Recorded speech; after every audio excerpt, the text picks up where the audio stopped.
Hello, Paul in Perth here. We're just going to make a reference video here for the L5-VE Mazda 2.5 litre engine. This is the engine that's in the SP25 edition of the BL Mazda 3. So we'll just go around and we'll start at the front of the engine. So as you can see, it's a single serpentine belt, so it differs to the L5-VE 2 litre engine, which has a serpentine belt and a separate aircon belt. This one has one belt only, and you'll notice that the aircon is on the bottom right and the alternator is in the top left, and those two things are essentially very close to transposed from the L5-VE. So that's it from the front of the engine.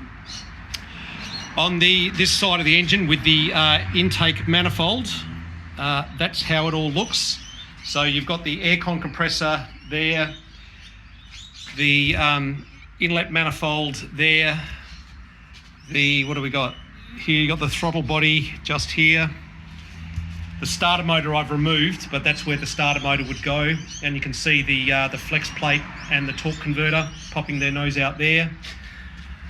You've got oil filter here, and you've got a transmission cooler here. This is of course being attached to an automatic. Gear selector over here. Over on this side, you've got all that stuff at the back of the engine,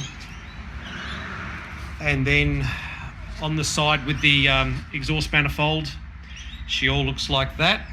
So I'll just get a wide view so that you can see everything you might need. And we've got the alternator tucked right around here, right at the back of the engine by the exhaust manifold. So I'm guessing change the alternators on these engines when it's all installed is actually quite a tricky game.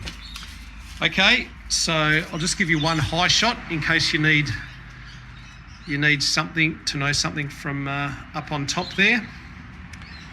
And basically that's it. That's the L5-VE engine, 2.5 litre naturally aspirated engine from Mazda. Thank you very much.